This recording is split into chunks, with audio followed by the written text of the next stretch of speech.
మిత్రులారా, LB stadium చరిత్రలో శాశ్వతంగా మిగిలిపోతుంది.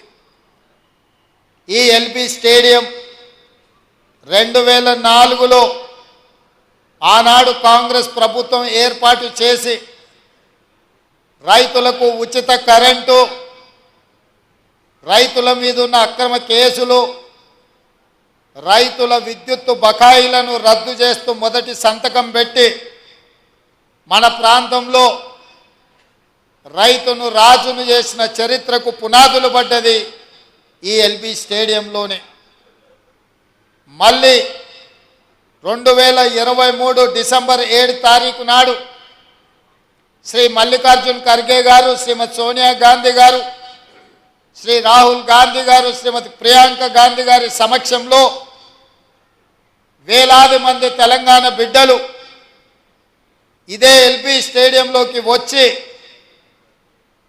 ఇందిరమ్మ రాజ్యంలో ప్రజాపాలన, ప్రజాప్రభుత్వాన్ని ఇక్కడ ఏర్పాటు చేసి అభయహస్తం పేరు మీద 6 గ్యారెంటీలను అమలు చేయడానికి మళ్ళీ తొలి సంతకం ఇక్కడనే పెట్టడం జరిగింది.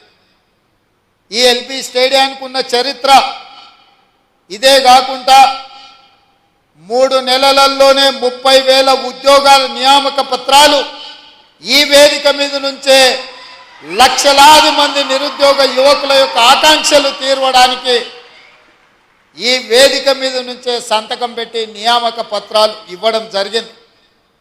అది పోలీస్ శాఖలు కావచ్చు, పారామెడికల్ సిబ్బంది కావచ్చు, సింగరేణి సిబ్బంది కావచ్చు, ఈరోజు గురుకులాలలో టీచర్ల నియామకాలు కావచ్చు, ఈరోజు సోషల్ వెల్ఫేర్ టీచర్స్తో పాటు జూనియర్ లెక్చరర్స్ కావచ్చు. ఎన్ని ఉద్యోగ నియామకాలు ఈ ఎల్బీ స్టేడియం వేదికగా జరుగుతున్నది అంటే ఖచ్చితంగా రాబోయే చరిత్రలో ఈ ఎల్బీ స్టేడియం శాశ్వతంగా లిఖించడం జరుగుతుందని చెప్పి నేను విశ్వసిస్తున్నా.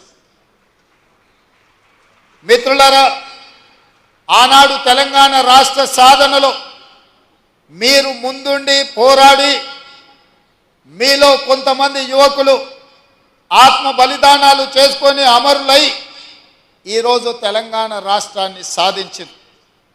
ఆనాడు అమరులైన బిడ్డలు మేము ఆత్మ బలిదానం చేసుకున్నా మా తమ్ముల్లో, మా చెల్లెల్లో భవిష్యత్ తరాలకు ఆదర్శంగా నిలబడి ఈ రాష్ట్రంలో మా ఉద్యోగాలు మాకు వస్తాయి, ఆ ఉద్యోగాల ద్వారా భవిష్యత్ తరాలకు సంబంధించిన దళితులు, గిరిజనులు, ఆదివాసీలు, బలహీన వర్గాలు, మైనారిటీల పిల్లలకు చదువులు చెప్తారు, తద్వారా వాళ్ళు దేశ అభివృద్ధిలో భాగస్వాములు అవుతారు అని చెప్పి వాళ్ళు ఆత్మ బలిదానాలు చేసుకున్నారు.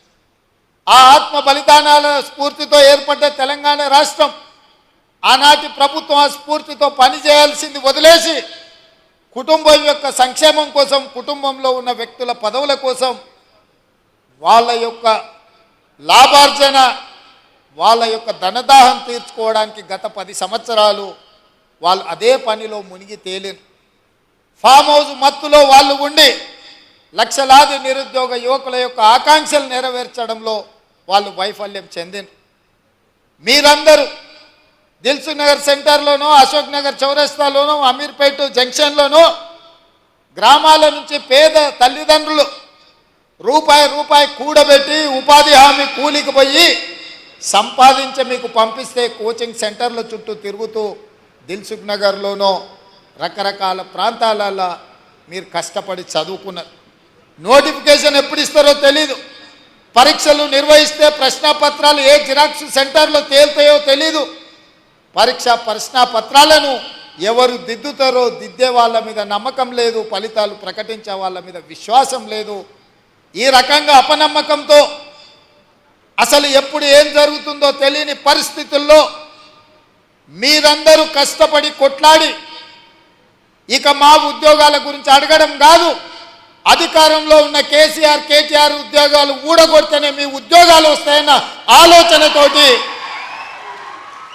ఉద్యోగాలు అడగడం మానేసి తండ్రి కొడుకు, మామ అల్లుడు, కూతురు తండ్రి ఉద్యోగాలు ఊడగొట్టింది. కాబట్టి 3 నెలల్లో 30,000 ఉద్యోగ నియామక పత్రాలు మేము మా మంత్రివర్గ సహచరులము ఇవ్వగలిగినము అని అంటే ఇందులో మీ కృషి ఉన్నది, మీ యొక్క కష్టం ఉన్నదని చెప్పి నేను నమ్ముతున్నాను. అందుకే మిత్రులారా, విద్య మీద పెట్టే ఖర్చు కాదు, విద్య మీద పెట్టే ఖర్చు పెట్టుబడి భవిష్యత్ తరాలను నిర్మించడానికి ఉపయోగపడే ఇంధనం. అందుకే ఇవాళ మీరు ఈరోజు చేపట్టబోయే బాధ్యత ఇది ఒక ప్రజాస్వామ్య స్ఫూర్తిని నిలబెట్టేదే కాకుండా సామాజిక బాధ్యత నెరవేర్చే ఉద్యోగం. మీ ఉద్యోగాల ద్వారా ఈ రాష్ట్రానికి ఐఏఎస్లను, ఐపీఎస్లను, ఐఆర్ఎస్లను లేకపోతే జాతీయ స్థాయి అధికారులను తయారు చేయడమే కాకుండా డాక్టర్లను, లాయర్లను, ఇంజనీర్లను తయారు చేసే ఉత్పత్తి కేంద్రంగా ఈరోజు మీరు బాధ్యత చేపట్టబోతున్నారు. సర్పంచ్, ఎంపీటీసు, ఎంపీపీ, జిల్లా పరిషత్ చైర్మన్, జడ్పీటీసీ, ఎమ్మెల్యేలు, ఎమ్మెల్సీలను, ఎంపీలను, ఈ దేశ ప్రధానమంత్రులను తయారు చేసే విద్యను అందించేది మీరే. నేను కూడా ప్రభుత్వ పాఠశాలలనే చదువుకొని వచ్చిన, ఎక్కడ కార్పొరేట్ స్కూళ్ళల్లో చదువుకున్నాను కాదు. మీలాంటి టీచర్లు ఓనమాలు నేర్పడంతో గ్రామీణ ప్రాంతంలో, మారుమూల పల్లెల్లో ప్రభుత్వ పాఠశాలలో చదువుకొని జిల్లా పరిషత్ పాఠశాలలో చదువుకున్న నేను ఈరోజు తెలంగాణ రాష్ట్రంలో ఈ బాధ్యత నెరవేరుస్తున్నా అంటే మా టీచర్లు మాకు నేర్పిన విద్య ఈరోజు పరిపాలనలో ఉపయోగపడుతుంది. నేను కార్పొరేట్ స్కూల్లో చదువుకోలే, లేకపోతే గుంటూరులోనో గుడివాడలోనో అసలే చదువుకోలే. కొంతమంది అప్పుడప్పుడు గుంటూరు, గుడివాడలు చదువుకొచ్చిన వాళ్ళు ముఖ్యమంత్రి గారికి ఇంగ్లీష్ రాదని అవహేళన చేస్తుంటారు. నేను ఒక మాట అడగదలుచుకుని వేదిక మీద నుంచి, చైనా, జపాన్, జర్మనీ ఈ దేశాలలో ఎవరికి ఇంగ్లీష్ రాదు, కానీ ప్రపంచంతోనే పోటీ పడిన అభివృద్ధిని ఈరోజు ఉత్పత్తిని ఆయా దేశాలు అందిస్తున్నాయి. ఇంగ్లీష్ అనేది ఒక భాష ప్రపంచంలో ఉద్యోగ ఉపాధి అవకాశాలు దొరకడానికి ఉపయోగపడుతుంది. ఆనాడు ఆ రోజు ఆ పాఠశాలలో ఉన్న వసతులను బట్టి మాకు గురువులు నేర్పించిన చదువు మేము నేర్చుకున్నాము. ఈరోజు మీకు నా సూచన, ప్రతి విద్యార్థికి ప్రపంచంలో ఉద్యోగ ఉపాధి అవకాశాలు వచ్చే ఇంగ్లీష్ భాషను కూడా మీరు నేర్పండి. ఎవరో రేపు భవిష్యత్తులో ఈ పిల్లలకు, మీ దగ్గర చదువుకున్న పిల్లలకు ఇంగ్లీష్ రాదని అవహేళన చేసే పరిస్థితులు రావద్దు. వాళ్లకు ఖచ్చితంగా మంచి భాషను, మంచి భావాన్ని, దేశభక్తిని పెంపొందించే విధంగా వాళ్ళకి విద్యాబుద్ధులు నేర్పండి. రాష్ట్రం పట్ల, దేశం పట్ల, ఈ సమాజం పట్ల సామాజిక స్పృహ ఉండే విద్యార్థులను తయారు చేయండి. ఈ దేశానికి వాళ్ళే రేపటి నాయకులు అవుతారు, రేపటి పాలకులు అవుతారు. రేపటి నాయకులను, రేపటి పాలకులను తయారు చేసే బాధ్యత మీ మీద ఉన్నది. ఇది గురుతరమైన బాధ్యత, గురువు బాధ్యత అని చెప్పి నేను సంపూర్ణంగా విశ్వసిస్తున్నా. ఈరోజు రాష్ట్రంలో గురుకుల పాఠశాలలు ఇచ్చినా అంటున్నాడు. ఎస్సీ, ఎస్టీ, మైనారిటీ, ఓబీసీ గురుకుల పాఠశాలలు ఇచ్చినా అని అంటున్నారు గత పాలకులు. నేను అడుగుతున్న, ఎవరికైనా ఎక్కడైనా మౌలిక వసతులు ఉన్నాయా? అక్కడో ఇక్కడో పిట్టగూళ్ళలోనో పోల్ట్రీ ఫాముల్లోనో ఈ పిల్లలు చదువుకునే పరిస్థితులు కల్పించారు.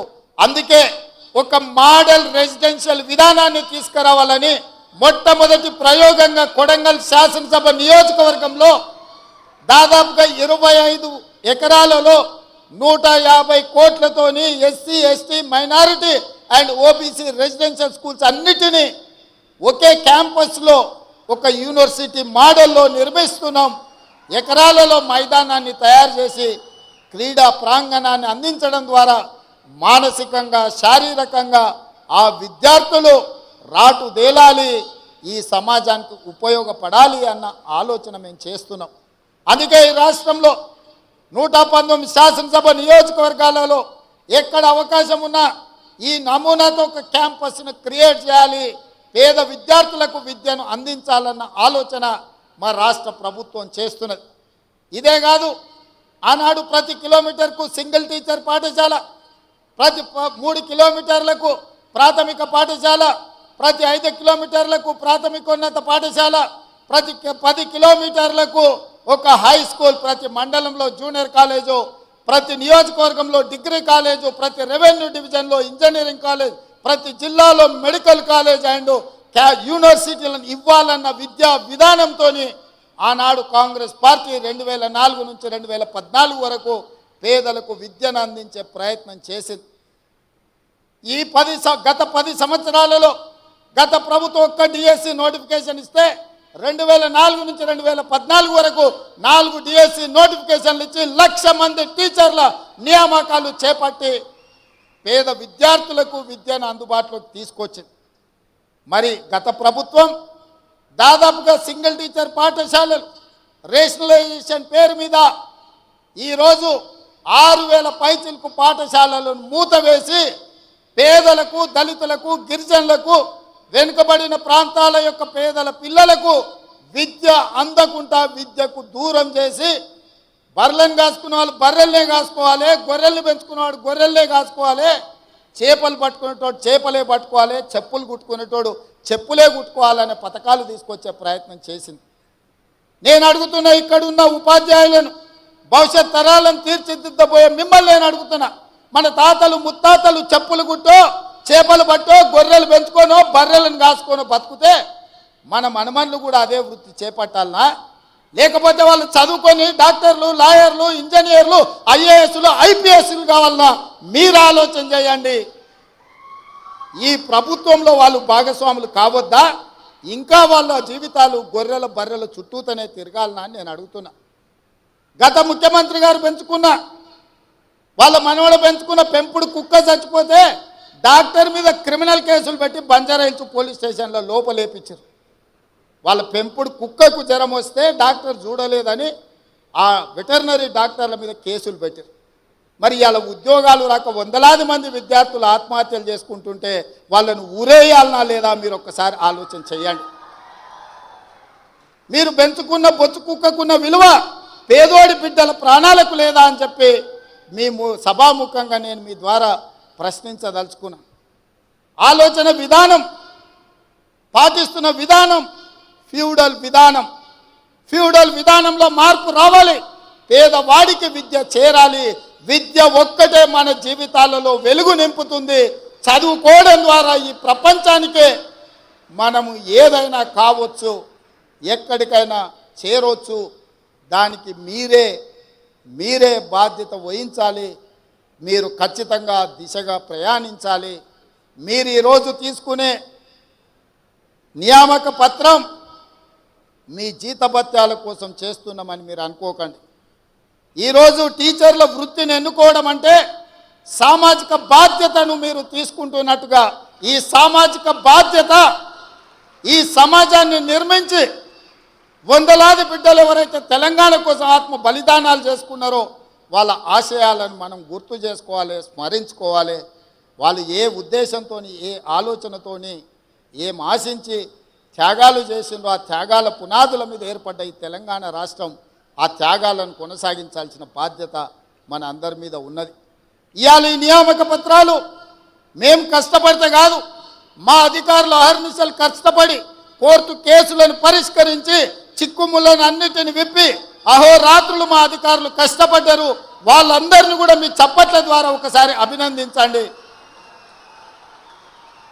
ఇవాళ ఇక్కడ ఏ తప్పిదం లేకుండా, ఎవరికి నష్టం జరగకుండా మీ ఉద్యోగ నియామకాల పత్రాలు ఈరోజు మీ చేతికి ఇస్తున్నామంటే మా అధికారుల కృషి కూడా ఉన్నది. యథా రాజా తదా ప్రజ అన్నారు. మాకు మా మంత్రివర్గ సహచరులకు చిత్తశుద్ధి ఉంది. మీకు ఉద్యోగాలు ఇవ్వాలన్న ఆలోచన ఉంది. మీ పట్ల మాకు సానుభూతి ఉంది. మిమ్మల్ని మేము మా కుటుంబ సభ్యులుగా ఈరోజు ఎల్బీ స్టేడియం మీ ఇంటికి, ప్రతి వాళ్ళ ఇంటికి మేము పంపించవచ్చు నియామక పత్రం.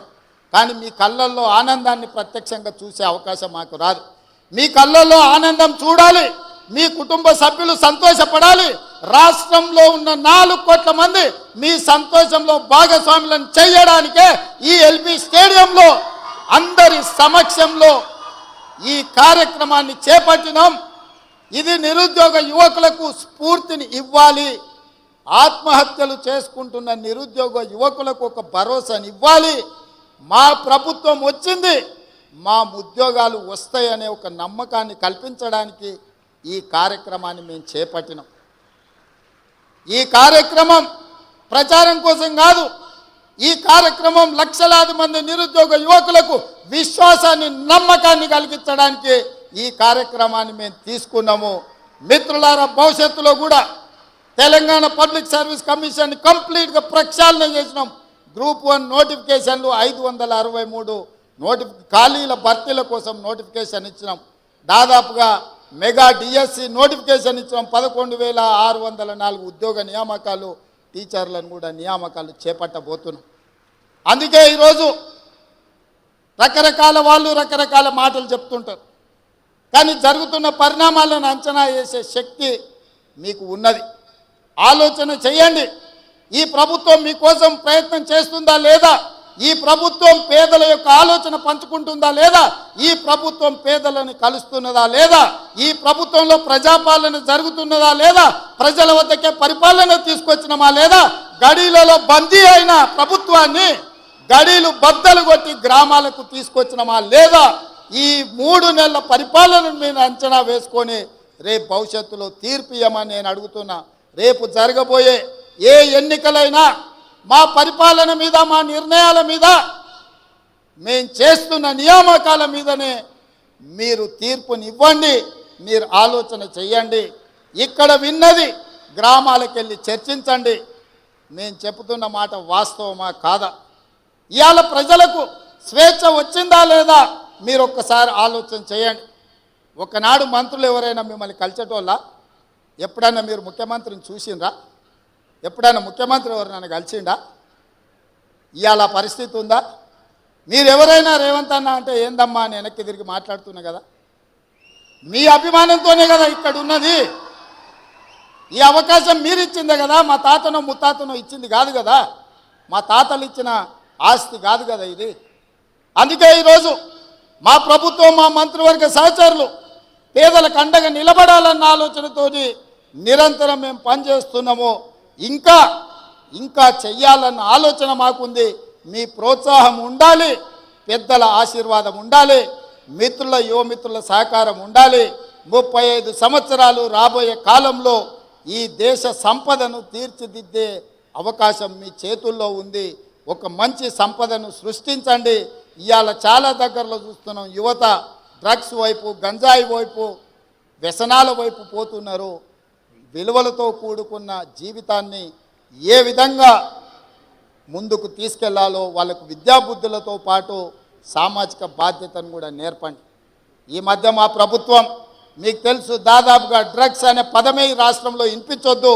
గంజాయి మొక్కలు ఏమున్నా తెలంగాణ తులసివనంలో గంజాయి మొక్క ఎక్కడున్నా కూకటి వేళ్లతో పీకేయండి అని చెప్పి మా పోలీస్ అధికారులకు ఆదేశాలు ఇచ్చిన మన భవిష్యత్తులో మన పిల్లలు ఎవ్వరు కూడా వ్యసనాల బారిన పడొద్దు అన్నదే మా ఆలోచన. ప్రతి స్కూల్లో మీరు పిల్లలకు వ్యసనాల మీద కూడా, గుడ్ టచ్ బ్యాడ్ టచ్ మీద కూడా మీరు విద్యార్థులకు నేర్పాల్సిన బాధ్యత మీ అందరి మీద ఉన్నది. మీ పట్ల నాకు సంపూర్ణమైన విశ్వాసం ఉన్నది. ఖచ్చితంగా భవిష్యత్ తరాలను మీరు నిర్మిస్తారన్న నమ్మకంతో మరొక్కసారి 6,546 ఉద్యోగ నియామకాలు ఇద్దామనుకున్నాం. ఎమ్మెల్సీ ఎన్నికల కోడ్తోని కొన్ని నియామకాలు ఆగినాయి. ఈరోజు 5,192 ఉద్యోగ నియామకాలు ఇక్కడ చేపట్టబోతున్నాం. మిగతా వాళ్ళకు కూడా కోడ్ కంప్లీట్ కాగానే వాళ్ళ పత్రాలు వాళ్ళ ఇంటికి చేరుతాయి. వాళ్ళందరూ కూడా మంచి భవిష్యత్తుతోటి తెలంగాణ రాష్ట్ర పునర్నిర్మాణంలో, విధ్వంసమైన తెలంగాణ నిర్మించుకోవడంలో మీ అందరి సహకారం ఉండాలని కోరుకుంటూ మీ అందరి దగ్గర సెలవు తీసుకుంటున్నా. జై హింద్ మిత్రులారా.